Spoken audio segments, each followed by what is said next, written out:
Hey guys, me Sam Stein here with my bud Tim Miller. We are talking about Tim's favorite topic, interior design. Homophobic.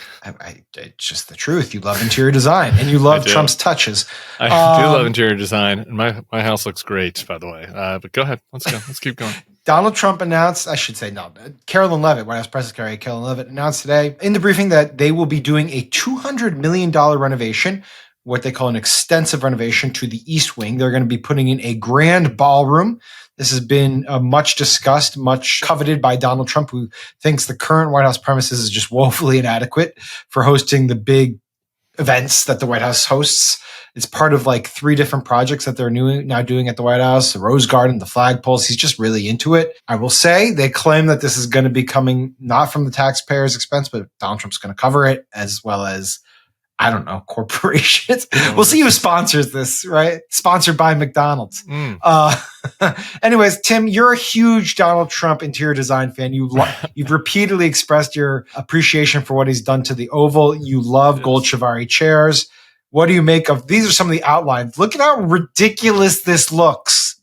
Look at how ridiculous this looks. Well, I got to say, I want to say this because I don't want to give you a chance to make another homophobic joke. So I want to be precise in my words here. I'm not a big attender of balls. I don't go to a lot of balls. Oh, come on. I don't like balls, really. Yeah, I don't like this. Like, just looking at this room is giving me anxiety. Yeah, it makes me so nervous. The idea of having to sit at one of these tables and talk to the horrible people that are around me. It's just, even as an extrovert who likes company, this is too much for me. I also just, again, I interviewed Dan Osborne for the pod tomorrow, just pre-taped that. And, you know, tell the viewers who Dan Osborne is. Yeah, he's an independent running for Senate in Nebraska, and he's a steam fitter or a pipe fitter. I don't fucking know the difference. He would love this ballroom, wouldn't he? Yeah. And he was in his garage, and I'm just like, I still don't really understand Trump's attachment. The working class's attachment to Trump is something that me and Dan were talking about. It's like, this is what his real priorities are. This is what he cares about. He wanted the big flag. He wanted to redesign the Oval Office. He wants a fancy ballroom for his fancy balls, and he wants to make sure that elite child sex traffickers and their friends get away with it. Like that. Those are the things that he really cares about. Those are his real hobbies. Yes. Yeah. He's not that interested in working man's pursuits. That said, if we're going to look at this just purely from an interior design perspective, I don't love it. Can we go back to the first one, the sort of sweeping view? Okay. It is. I have like heart palpitations looking at this. An event in this would make me like so anxious. First of all, finding your fucking table. You know, you'd be walking down those aisles looking for the little numbers, trying to figure it out. So much chandeliers everywhere. It's just too much. Who needs this? I also don't think that there's a lot of continuity between the chairs and the Roman columns. And the roof. I think we're trying to do a lot of things at once. Those lampposts on the side, I don't. Why are there lampposts on the side? Do we get a closer look at the lamppost anywhere, Dante? Or do we have any? Oh yeah, yeah. What is the point of that? There's so many lamps here. If you look at it, I guess it's for if it's at nighttime. Yeah, we're double lamped. You got the lamps coming and we got the chandeliers, and we got the accented night lights. Yeah, I do love to have options for lighting. Lighting there's too many here, but there is too many here, and then you've got all this natural light. I don't know what the lampposts are doing there. Imagine the difficulty figuring out what's. Yeah. Imagine figuring out which switch goes to which lamp in this room. It'd be impossible. I just want to be clear about this. While people think the White House is like bustling with activity, and it is, like, they don't do that many events that would require a ballroom like this. I mean, Trump has these bill signings and these events, but like, are they thinking like 600 people for every one of these things? It seems a little bit unnecessary. Yeah, you're setting yourself up for kind of a half-empty ballroom that looks pretty sad. And they'll just kind of be there all year long, kind of empty. For some of these events. Yeah, I don't know. I have another hobby horse in addition to interior design. Sure. And I'm not backing away at all from my view that the Oval Office has been upgraded. Quick pause for a second. Why do you think, again, it's been upgraded? I just need to know. Because previously it looked too grayscale. It was peaked. And Like it made you. It did not. It did not. It did not give majesty. It did not give like power.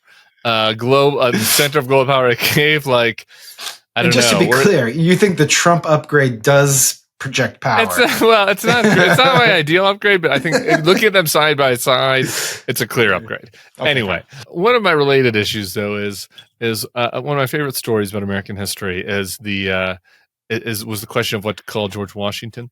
And John Adams, I don't have it off the top of my head, but wanted to call him like Your Highness, Your Majesty, His Excellence, whatever. And George Washington was like, no, it should be Mr. President. It's a new type of government. Right. And like this, I think that like American government at some level should like I like the McDonald's side of Trump's instinct over this, right? Like I think there's something to be said about the fact that like this should be a space by and for the people. It should not feel like, I don't know, fucking Versailles threw up in here. Like I just don't. Yeah. I think that it is the wrong aesthetic for a democratic government. Right. I think that's right. I mean, I do believe that true. There's something about this being the people's house. I know that's, quaint, but like, but like it is a rental for him. It is. Yeah. And he, that's a good point. I think people, I don't know the whole history of the architecture of the White House, but certainly you've seen the commentary to the stories today. People who care about this stuff are like, well, you don't usually want to put too big a imprint on this because it's not your house. It's not your house. And I'll just read from the New York Times to give you a sense of what actually his imprint has been. They write, barely 6 months into his term, Mr. Trump has already moved to leave an imprint on the White House for long after he leaves. He's begun following through on a plan to pave over the Rose Garden, which is one of the White House's most iconic locations, and restored the Oval Office with gold trim befitting Mar-a-Lago and Tim Miller.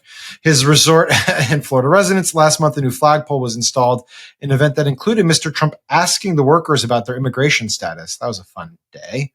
So, yeah, I mean, this is obviously... This is what the forgotten man was clamoring for. I just, like, there are a lot of people out there in working class towns like Toledo, right? And Scranton, and they were thinking to themselves, inflation's really hitting me hard.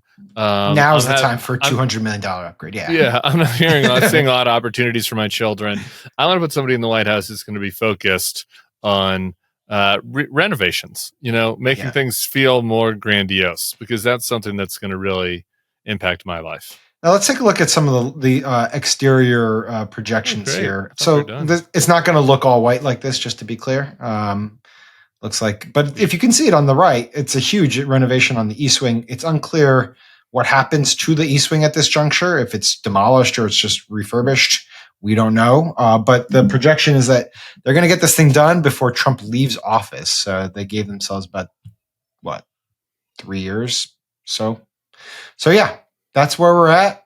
This is clearly Trump's hobby horse. He loves this shit. And we'll see how it goes. Any last thoughts, buddy? That's an interesting view. I don't know why they did this in all white. Why did they do this in all white? Look, I want to say this. I think that beautiful architecture can enliven the human spirit. And I don't think there's anything wrong with trying to do big renovations such as this. Sure. I do think that, like, in this particular case, with the purpose of it is to throw fancy parties. Let me ask. It seems, calendar girl parties or whatever. It seems kind of like we're misaligned. Let me ask, if you could add one thing to that room, to that ballroom that he's putting out there, what would it be? It'd be I have a really good answer for the Oval Office. I think the Oval Office needs big lions or tigers besides the Resolute desk. And I think that would really fit the aesthetic that Trump is going for there. In this room, I think that you're looking at all these chandeliers. You've got 20 of them or something? No, 8. What I would do is in the middle where they're letting the light in. Yeah, I would do a chandelier that's like the flagpole of chandeliers. Like, I want a chandelier that is so large that it's like Guinness Book of World Records style in scope. Okay. That's what I would add. What would you add?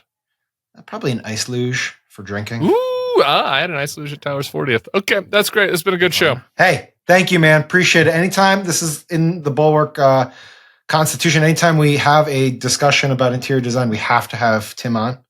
Great. And it's not homophobic to say that. It's just not. All right. Sorry. Subscribe to the feed. We'll see you. Later.